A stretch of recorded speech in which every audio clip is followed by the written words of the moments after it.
Student, इस video में हम रोमन साम्राज्य का आर्थिक विस्तार व धार्मिक विश्वास पढ़ेंगे। तो सबसे पहले है रोमन साम्राज्य में आर्थिक विस्तार। रोमन साम्राज्य आर्थिक रूप से समृद्ध था। वहाँ व्यापार बहुत उन्नत था। अनेक प्रकार के कारखाने लगे हुए थे। अब व्यापार में क्या क्या होता था? नंबर 1 है जैतून के तेल का व्यापार। पहले जैतून के तेल का सबसे बड़ा केंद्र इटली था। यह तेल कंटेनरों में ले जाया जाता था और उन कंटेनरों को क्या कहा जाता था? ड्रेसल 20। यह नाम इसकी खोज करने वाले व्यक्ति ड्रेसल के नाम पर पड़ा, क्योंकि इसकी खोज ड्रेसल नामक व्यक्ति ने की थी इन कंटेनर्स की, तो इन्हें ड्रेसल 20 कहा जाता था।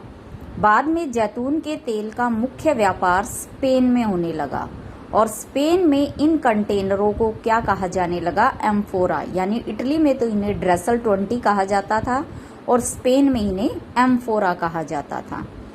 उसके बाद है कृषि। रोमन साम्राज्य में अनेक क्षेत्र बहुत उपजाऊ थे, जैसे इटली में सिसिली तथा मिस्र में गैलीली तथा दक्षिणी गाल। इतिहासकार प्लिनी ने इन्हें धनवान व घनी आबादी वाले शहर कहा है। कैंपेनिया से बढ़िया अंगूरी शराब तथा गैलीली से रोम को भारी मात्रा में गेहूं भेजा जाता था। नंबर 3 है पशुपालन। रोमन साम्राज्य का एक बहुत बड़ा भाग जो था पिछड़ा हुआ था, जहां पर लोग भेड़ बकरियां पालते थे। इन भागों में गरीबी फैली हुई थी। देहाती क्षेत्रों में चरवाहे अपने साथ ओवन आकार की झोपड़ियां, जिन्हें मैपालिया कहा जाता था, लेकर घूमते थे। यानी ओवन आकार की जो झोपड़ियां होती थी जिन्हें चरवाहे लेकर घूमते थे, उन्हें क्या नाम दिया गया है? मैपालिया। चरवाहों द्वारा मौसम के अनुसार चारे की खोज में घूमने को क्या कहा गया है? ऋतु प्रवास। नंबर 4 है जल शक्ति का प्रयोग। जल शक्ति से मिलें चलाई जाती थी तथा स्पेन की सोने और चांदी की खानों में जल शक्ति से ही खुदाई की जाती थी। नंबर 5 है व्यापार। रोम में व्यापारिक और बैंकिंग प्रणाली बहुत अच्छी थी। लोग मुद्रा का बहुत अधिक प्रयोग करते थे। अनेक देशों के व्यापारी रोम आते थे।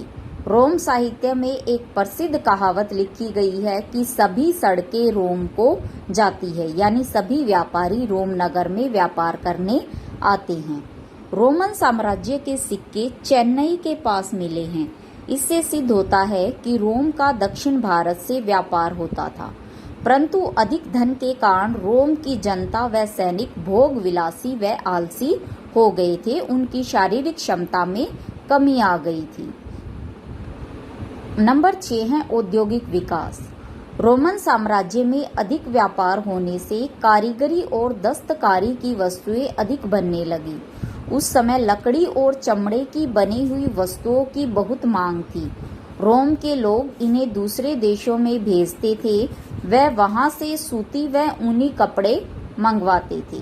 रोम में कांच का सामान व लकड़ी के जहाज भी बनाए जाते थे। फिर है रोमन साम्राज्य में धार्मिक अवस्था। तो रोम साम्राज्य में लोग क्या थे? बहुत अधिक धर्म को मानते थे। अनेक मंदिरों का वहां पे निर्माण हुआ था। पहले रोम में क्या था? यहूदी धर्म बहुत बड़ा धर्म था, लेकिन बाद में ईसाई धर्म का अधिक प्रभाव बढ़ गया। तो इसमें पहला पॉइंट है ग्रह देवता। ग्रह देवता मतलब अपने परिवार का, कुल का देवता। रोम के लोग अपने परिवार की रक्षा करने के लिए किसी न किसी देवता को मानते थे। परिवार का मुखिया प्रतिदिन देवताओं की पूजा करता था व उन्हें भोजन अर्पित करता था। अन्य देवता इसमें वे मार्स को युद्ध का देवता मानते थे, जिसका मंदिर नगर के बाहर होता था। युद्ध पर जाने से पहले सैनिक मार्स देवता के मंदिर पर एकत्रित होते थे। जुपिटर का सबसे ऊंचा स्थान था देवताओं में, जिसे आकाश, वर्षा और सूर्य का संचालक माना जाता था। मंदिर। रोम के लोगों ने अनेक मंदिरों का निर्माण करवाया। सभी नगरों में जुपिटर देवता का मंदिर था। रोमन शासकों ने मंदिरों में देवताओं की मूर्तियां स्थापित कराई। लोग यहाँ पूजा अर्चना करने के लिए जाते थे मंदिरों में और चढ़ावा चढ़ाते थे। धार्मिक उत्सव। रोम लोग अप्रैल में पशुपालक देवता के सम्मान में तथा मई और अगस्त में कृषि से जुड़े उत्सव मनाते थे। रोम के लोग दिसंबर में शक्ति देवता के सम्मान में 7 दिन के बड़े उत्सव का आयोजन करते थे। यहूदी धर्म का प्रचार। रोमन साम्राज्य में पहली शताब्दी ईस्वी में यहूदी धर्म का प्रचार होने लगा था। ये पैगंबर मूसा को मानते थे।